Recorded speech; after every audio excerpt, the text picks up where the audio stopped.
तो सरकार इस कानून को इम्प्लीमेंट कर दे या फिर हम सरकार को मिट्टी में मिलाने का काम करेंगे बिना किसी इलेक्शन, जैसे बांग्लादेश में हुआ। तो आप बिना चुनाव के ही सरकार को गिरा देंगे? हाँ, गिरा देंगे। बांग्लादेश में गिराई गई है, श्रीलंका में गिराई गई है, हमारे पड़ोसी देश हैं, तो हिंदुस्तान कोई अलग थोड़ा ही है। देखिए साहब, मीडिया क्या बोलता है या आईबी क्या बोलती है या पुलिस ये तय नहीं करेगा। कोर्ट क्या बोलता है, इन्वेस्टिगेशन करो, कोर्ट तय करे कि वो आतंकवादी घटना थी या कोई सुनियोजित षड्यंत्र था देश को बांटने। मीडिया को लगता है कि यहाँ लोकतंत्र है, हम कहते हैं ढोंग तंत्र है। काम हो रहा है देश के लिए, तो काम कोई कर ही नहीं रहा है। कहाँ कर रहा है बताइए, वरना पहलगाम हो जाता क्या? सरकार की विफलता है या नहीं? मोदी सरकार से इस्तीफा मांगा, कहा कि तुम्हारी विफलता है, किसी चैनल में डिबेट हुई, तुम्हारी विफलता है ये हमला।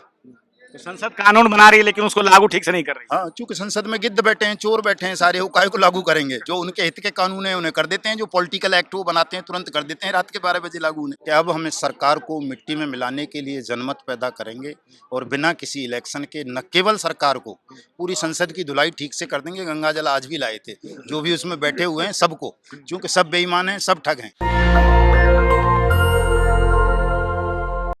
बहुत सारे लोगों की यहाँ कुछ मांग है कि किस प्रकार से जमाकर्ता जो है पैसा ठग लेते हैं आम जनता से, उसको लेकर यहाँ पे विरोध प्रदर्शन चल रहा है। हमारे साथ भाई साहब, सर आपका नाम क्या है? मदन लाल आजाद नाम है। हाँ। ठगी पीड़ित जमाकर्ता परिवार तपजप संस्थान का राष्ट्रीय संयोजक हूँ। तो सर आप लोगों की सबसे जो मुख्य मांग है वो क्या है सरकार से? हमारी मांग है सरकार से कि पार्लियामेंट ने ये एक्ट बनाया सर्वसम्मति से 2019 में, 21 फरवरी 2019 को, और इस एक्ट में ये गारंटी दी गई है कि आपका पैसा किसी भी कंपनी, क्रेडिट कोऑपरेटिव सोसाइटी, निधि, फर्म, बैंक वगैरह में जमा है और वो बैंक डूब जाए या भाग जाए या सरकार उसको बैन कर दे किसी कारण से, तो वो जमा राशि आपकी 2 से 3 गुना सरकार वापस करेगी 180 दिन में आपसे आवेदन लेकर के। इस कानून का इम्प्लीमेंटेशन नहीं देश भर में किया जा रहा है, इसी को इम्प्लीमेंट करने की मांग है, इसी की लड़ाई है कि या तो सरकार इस कानून को इम्प्लीमेंट कर दे या फिर हम सरकार को मिट्टी में मिलाने का काम करेंगे बिना किसी इलेक्शन के, जैसे बांग्लादेश में हुआ। जनता को जागरूक करेंगे और अपराधी घोषित करेंगे इनको सबको, क्योंकि ये कानून का अनुपालना नहीं कर रहे हैं। संसद की बनाया हुआ कानून है सर्वसम्मति से, और अपराधियों को सत्ता में नहीं रहने दिया जा सकता।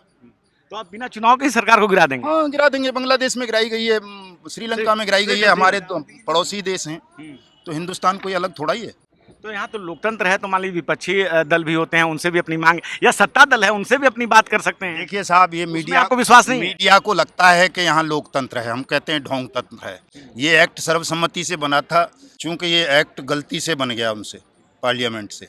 इसमें ये प्रावधान है कि तमाम नेता जेल में बैठे होंगे अगर इसको ठीक से इम्प्लीमेंट कर दिया तो संसद कानून बना रही है लेकिन उसको लागू ठीक से नहीं कर रही। हाँ, चूंकि संसद में गिद्ध बैठे हैं, चोर बैठे हैं सारे, वो काहे को लागू करेंगे? जो उनके हित के कानून है उन्हें कर देते हैं, जो पॉलिटिकल एक्ट वो बनाते हैं तुरंत कर देते हैं, रात के 12 बजे लागू उन्हें। तो मोदी जी तो प्रधान सेवक हैं, आपको नहीं लग रहा कि कुछ एक्स्ट्रा बोल रहे हैं या कुछ ऐसी चीजें? क्योंकि वो तो बोलते हैं कि मैं देश का चौकीदार हूँ, प्रधान सेवक हूँ, देश की जनता के लिए हूँ, अपना परिवार छोड़ा है, सब कुछ मेरा, सब कुछ जो है देश के लिए है। देखिए साहब, बोलने की बातें और होती हैं, और सच में मोदी ठग है, प्रधान सेवक नहीं है।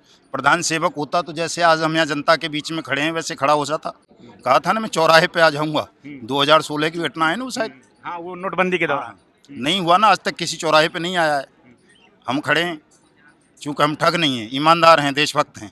तो प्रधानमंत्री जी अपना काम कर रहे हैं ना। मान लीजिए अभी पहलगाम में जो हमला हो गया उसको लेकर वो हाई लेवल मीटिंग कर रहे हैं। देखिए साहब, हम जिनके बीच में आप खड़े हुए हो, यहाँ 5 लाख लोगों ने आत्महत्याएं की हैं। पहलगाम में कितने लोग मरे हैं? 26 लोग। और मरे नहीं गए हैं बल्कि मारे गए हैं। मारे गए हैं, आप समझते होंगे। आतंकवादी हमला हुआ है। नहीं, आतंकवादी हमला हुआ है बिना इन्वेस्टिगेशन के, आपने कैसे कह दिया? इन्वेस्टिगेशन हुई है क्या उसकी? लेकिन मीडिया में तो यही चल रहा है ना कि मीडिया आतंकवादी कुछ भी हमला। कहे, मीडिया कोई जज है क्या इस देश का? आप इन्वेस्टिगेशन कराओ कि किसने मारे हैं, आतंकवादियों ने मारे हैं, सरकार ने मारे हैं, या किसी पॉलिटिकल गिरोह ने मारे हैं। जब तक इन्वेस्टिगेशन नहीं हो जाएगा, कोई कमीशन इंक्वायरी बोलिए तो सरकार जो इनपुट दे रही है कि आईबी ने कि भाई घटना होने वाली थी, घटना हो गई। देखिए साहब, मीडिया क्या बोलता है या आईबी क्या बोलती है या पुलिस ये तय नहीं करेगा। कोर्ट क्या बोलता है, इन्वेस्टिगेशन करो, कोर्ट तय करे कि वो आतंकवादी घटना थी या कोई सुनियोजित षड्यंत्र था देश को बांटने का। तो ऐसी आपकी सोच है कि वो मतलब आतंकवादी घटना नहीं हो सकती है? नहीं हो सकती है। सरकार में बैठे हुए लोग छल करते हैं कई बार वोट बटोरने के लिए, चुनाव जीतने के लिए। हमने तय थोड़ा ही कर दिया कि षड्यंत्री है। हमने कहा हो सकता है, पहले जांच होनी चाहिए उस घटना की कि क्या वाकई वो आतंकवादी घटना थी, पाकिस्तान का उसमें कोई हाथ था, या कोई महाभारत वाले गृह युद्ध जैसी स्थितियां थी। कई बार करते हैं ना, छल होता है, सरकारों में बैठे हुए लोग कर देते हैं इस तरह की मीडिया में घटना। तो लगातार चलाया जा रहा है कि भाई 22 अप्रैल को घटना हुई, आतंकवादी घटना है, सरकार भाई जो है साहब, कार्रवाई मीडिया की करेगी। क्रेडिबिलिटी क्या है? कोई विश्वसनीयता है क्या आज मीडिया की? ये 5 लाख लोग यहाँ मर गए, मीडिया चला के दिखाए ना, एक दिन डिबेट कर दे 1 घंटे की इस पे कि भाई 5 लाख लोगों ने कैसे आत्महत्या कर ली ठगी पीड़ितों ने। तो मीडिया की विश्वसनीयता ही नहीं है, मीडिया तो खरीदा हुआ है, गुलाम है। सरकार जैसे इंडिकेट करती है या जो उसको पैसा दे दे वैसा मीडिया गाने लगता है। मीडिया की विश्वसनीयता खत्म हो चुकी है इस देश में। मतलब अब जो आप मेन स्ट्रीम मीडिया की बात कर रहे हैं, कहीं ना कहीं बस सरकारी इशारे पे नाच रही मैं है। स्ट्रीम नहीं, मैं आपके की भी बात कर रहा हूँ, सभी अगर चला लोगों दो की। तो हाँ। चला दोगे मेरी बात को? नहीं, हम तो सब कुछ चलेगा जब हम नेशनल आपको- दस्तक है ना हाँ, आपका। हाँ, बिल्कुल। आज हिंदुस्तान को इन तमाम चीज़ों की आवश्यकता नहीं है। नफरत का कारोबार इतनी तेज़ी से हिंदुस्तान में बढ़ रहा है साहब, सैलाब आया हुआ है। अगर हम इन तमाम बातों को यहाँ फैलाएंगे तो निश्चित रूप से ये देश जो आज आप एकजुट देख रहे हो, हिंदुस्तान इतना बड़ा, ये टूट जाएगा, हजारों टुकड़ों में बट जाएगा। आज इसको प्रेम की ज़रूरत है, भाईचारे की ज़रूरत है, सत्य की ज़रूरत है कि हम किसी तरह से सत्य और न्याय के रास्ते पर आएँ साहब। और उसमें आप नफरत कौन फैला रहा है? नफरत कौन फैला हम लोग फैला रहे हैं साहब नफरत, चाहे वो मनुवादी कह लो, उनको अम्बेडकरवादी कह लो, गांधीवादी कह लो, सुभाषवादी कह लो, कोई भी, ये जितने भी लोग हैं हिंदुस्तान में केवल नफरत का कारोबार कर रहे हैं अपने राजनीतिक स्वार्थों की पूर्ति के लिए या अपने काम धंधों को बढ़ावा देने के लिए, अपनी क्या बोलते हो आप लोग इसको, टीआरपी बढ़ाने के लिए। उसके लिए काम हो रहा है, देश के लिए तो काम कोई कर ही नहीं रहा है। कहाँ कर रहा है बताइए, वरना पहलगाम हो जाता क्या? सरकार की विफलता है या नहीं? विफलता तो है ना, सरकार से इस्तीफा मांगना चाहिए था ना। लेकिन निर्भया कांड जब हुआ, हम जो है प्रधानमंत्री के घर तक में घुस गए थे साहब, सोनिया गांधी के घर में, मनमोहन सिंह के में, कि इस्तीफा दो, पूरा देश घुस गया था विजय चौक पे, यहाँ से लेके विजय चौक तक। राठौड़ पे और मेडुसा पे, डॉक्टर मेडुसा पे केस हो जा रहा है, जो लोग सवाल कर रहे हैं। केस तो होने दो, केस तो होने के लिए होते हैं, उससे क्या फर्क पड़ रहा है? लेकिन क्या आज देश के किसी संगठन ने, किसी पॉलिटिकल पार्टी ने मोदी सरकार से इस्तीफा मांगा, कहा कि तुम्हारी विफलता है? किसी चैनल में डिबेट हुई कि तुम्हारी विफलता है ये हमला? तो मैं वही तो कह रहा हूँ कि जो लोग सवाल कर रहे हैं, नेहा राठौड़ ने सवाल किया कि भाई जो कहते थे कि नेहा राठौड़ एक लोक गायिका है, हम आपको बता देते हैं, लोक गायिका है, उन्होंने सरकार से सवाल करती हैं, तो उन्होंने कहा कि एक सिर के बदले 10 सिर लाने का वादा किया था, अब कहाँ है वो जो हौसला था, अब वो जो कहते थे पहले।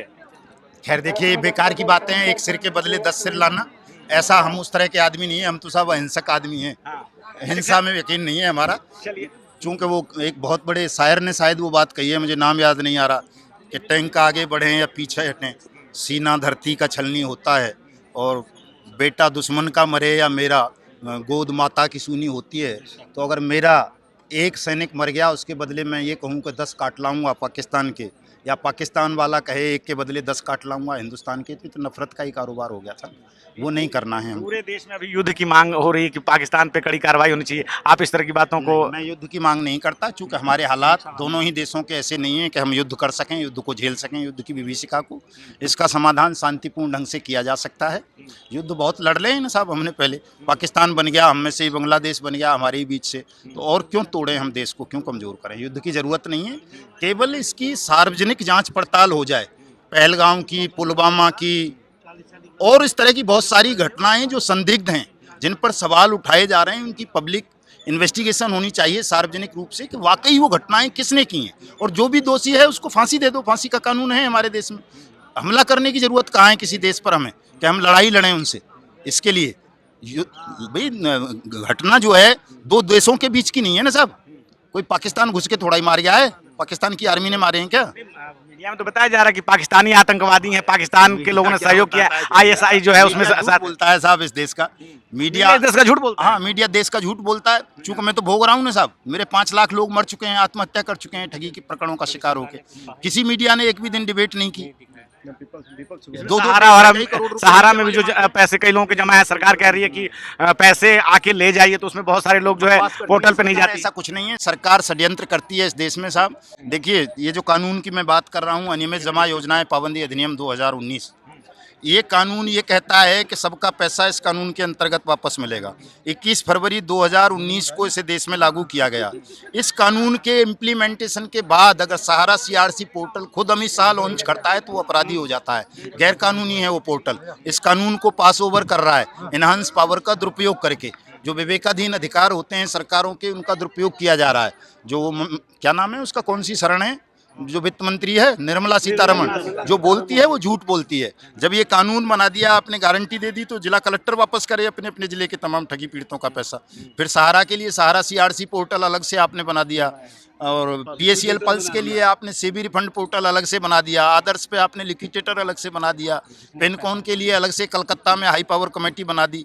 तो ये सरकार का षड्यंत्र है, धोखाधड़ी है देश के साथ, कानूनों की अवमानना है। ये कानून बन गया तो इसके अंतर्गत पैदा, ये कानून बनाया ही इसलिए था। तो ये तो 19 का बना हुआ है, आज 2025 चल रहा है, तो आप लोग फिर इसकी जवाबदेही तय करने के लिए बात नहीं कर रहे हैं? जवाबदेही तय करने के लिए तो बात कर रहे हैं साहब। इतनी ताकत अभी हुई नहीं है कि अमित शाह का गर्दन पकड़ सकें और पूछ सकें कि ये हमने खेत में बना लिया था क्या कानून, ये संसद में नहीं बना था। अभी कह रहा था ना कल परसों अभी को, तो आपने कहा था कि हम सरकार गिरा देंगे बिना चुनाव के, आप भी वही कह रहे हैं, और अभी खुद आप कह रहे हैं कि हम गर्दन नहीं पकड़ सकते। दोनों बात आप कह अभी रहे हैं। नहीं पकड़ सकते ना, मैंने ये कहा है, मेरे शब्द का आपने ध्यान से सुना नहीं। अभी नहीं पकड़ सकते, लेकिन कल इतनी ताकत हम जुटा लेंगे, देश को जगा लेंगे, सत्य को बता देंगे कि गर्दन भी पकड़ सकें और कुर्सी से उठाकर फेंक भी सकें। कल इतनी ताकत अवश्य हमारे पास हो जाएगी, क्योंकि हम सत्य के लिए लड़ रहे हैं, न्याय के लिए लड़ रहे हैं। अगर सरकार आप लोगों की मांग नहीं मानेगी, तो अगर सरकार आप लोगों की जो उचित मांगे हैं नहीं मानती है, तो फिर वो काम भी आप लोग करेंगे। व्हाट्सएप का पालन करो, व्हाट्सएप का पालन करो। आज हमने कोई मांग नहीं की है। आपने ऐसा अनोखा प्रदर्शन नहीं देखा होगा, जब कोई ज्ञापन नहीं दिया जाता, किसी से कोई मांग नहीं की जा सकती है। मांग हमारी कल तक थी कि कल तक हम सरकार से ये चाह रहे थे, मांग कर रहे थे कि इस कानून को क्रियान्वित कर दो, पैसा दे दो। आज हम ये संकल्प लेकर के जा रहे हैं, कोई ज्ञापन नहीं दिया है, कि अब हम इस सरकार को मिट्टी में मिलाने के लिए जनमत पैदा करेंगे, और बिना किसी इलेक्शन के न केवल सरकार को, पूरी संसद की धुलाई ठीक से कर देंगे। गंगा जल आज भी लाए थे, जो भी उसमें बैठे हुए हैं सबको, क्योंकि सब बेईमान हैं, सब ठग हैं, पक्ष भी विपक्ष भी। पक्ष भी विपक्ष भी, जो मतलब लोकतंत्र में जितने दल हैं सारे ठग ही हैं एक तरह से। उस घटना को लेके सारे एक नहीं हो गए कि सब साथ हैं, सब कह रहे हैं ना। तो जब सब देश की बात है तो साथ नहीं होना चाहिए। देश की बात देश कहाँ के है? खिलाफ जब हमला होता है देश की कहीं बात नहीं है। देश की बात ये नहीं है क्या ये पार्लियामेंट ने सर्वसम्मति से एक्ट बनाया है ना, ये एक्ट एकमात्र एक्ट ऐसा है जो सर्वसम्मति से बना। ये देश की बात नहीं है क्या, ये देश की नाक नहीं है। जब आप इस एक्ट का पालन नहीं कर सकते, सर्वसम्मति से बनाए हुए का, संसद का सम्मान नहीं रख सकते हो, तो काय का देश है आपके लिए? आप तो सौदागर हैं देश के। वो कहा है ना साहब, एक किसी महान दार्शनिक ने कहा है, मैं अभी अपने साथियों को भाषण में बता रहा था, कि जब सरकार ही किसी देश की दुश्मन बन जाए, उस देश को विभाजित करने का षड्यंत्र रचने लगे, समाज को, राष्ट्र को, तो फिर जनसाधारण को आगे आना चाहिए अपने देश और समाज को बचाने के लिए। आज वही स्थिति बन गई है साहब। सरकार में बैठे हुए लोग ही कानून का पालन नहीं कर रहे हैं, वो स्वयं अपराधी हैं, और ऐसे अपराधियों से देश के शासन को, प्रशासन को मुक्त कराने की जिम्मेदारी हम जैसे कमज़ोर, गरीब, मजदूर, किसान लोगों की है। उसके लिए हम निकल रहे हैं। कल से ही पूरा देश घूमेंगे, पदयात्रा करेंगे, लोगों को जागरूक करेंगे, लाखों साथियों को इकट्ठा करेंगे, और जैसा दूसरे देशों में हुआ है कि बिना चुनाव के ही सरकारें उखाड़ कर फेंक दी गई हैं, वो हिंदुस्तान में तो करेंगे। आप ये काम तो मोदी जी से मिलकर भी कर सकते हैं कि अपनी मांग उनको बताएं कि भाई ऐसी चीज है। संसद मोदी से 50 बार मिल लिए हैं। हमने नागरिक अभिनंदन भी किया था मोदी का, जब ये एक्ट बना था। उसने वायदा भी किया था कि तीसरी बार जब प्रधानमंत्री बनूंगा तो मैं ये कानून लागू कर दूंगा, सबका पैसा दे दूंगा, लेकिन अब तो वो भूल ही गया, इस एक्ट का नाम ही नहीं ले पाता। तो मतलब अपनी बात पे अब टिके नहीं है। नहीं टिके ना, तभी तो हमने ठग घोषित कर दिया, न केवल मोदी को बल्कि उसको। पक्ष और विपक्ष जितने भी हैं, मतलब पद और गोपनीयता की शपथ लेने के बाद जो है वो ठग बन जा रहे हैं। पहले ठीक थे भले। हाँ, पहले बहुत सारे लोग क्रांतिकारी भी होते हैं, नेता। मान लीजिए मैं ही आज, मैं जनता की बात कर रहा हूँ, जनहित की लड़ाई लड़ रहा हूँ, कल पार्लियामेंट जाऊंगा, पद और गोपनीयता की शपथ लूंगा, ठगी करने लगूंगा। बहुत सारे हैं ऐसे सब। तो ये संसद में जितने लोग हैं कहीं ना कहीं वो ठग है। प्रधानमंत्री मोदी भी आप उसको ठग कह रहे हैं। बिल्कुल, सदनों में बैठा हुआ प्रत्येक व्यक्ति न केवल ठग है, गिद्ध है। सर चल रहे हैं साहब, चल रहे हैं, जा रहे हैं, भले आदमी में कोई भाषण थोड़ी दे रहे हैं। हाँ। अरे साहब, हाँ, तो ये जितने लोग भी हैं, आपने वही कहा कि पहुंचने के बाद वो जनता काम नहीं ठग भी हैं, गिद्ध भी हैं, और हम गंगाजल लाए हैं साहब, सफाई कर देंगे पूरे ढंग से। आज नहीं कर सकें, आगे करेंगे। चलिए सर, क्या नाम है आपका? मदन लाल आजाद नाम है, ठगी पीड़ित जमाकर्ता परिवार तपजप का राष्ट्रीय संयोजक हूँ, संस्थापक हूँ। संसद की धुलाई के लिए तैयार हूँ, पूरी तरह से पवित्र कर देंगे साहब। मदन लाल, एक लास्ट सर, ये उसी एक्ट के द्वारा जो है जमा कर रखे हैं। तो हम बात कर रहे थे मदन लाल आज़ाद, जो अपनी बात बता रहे थे कि किस प्रकार से पिछले बीते सालों में जो है लगभग 5 लाख लोगों ने आत्महत्या कर दी। ठगी जमाकर्ता जो बहुत सारे लोग हैं भारत में, बहुत लोगों का पैसा जमा कर लेते हैं और उसके खिलाफ एक कानून बना था 2019 में, और उस पर ही जो है संसद में कार्रवाई नहीं हो रही है और इस कारण खफा है। और पक्ष हो या विपक्ष हो, किसी भी नेता को वो जो है पब्लिक के हित में, जनता के हित में काम करने वाला नहीं मान रहे हैं। सीधे सीधे कह रहे हैं कि वो ठग हैं।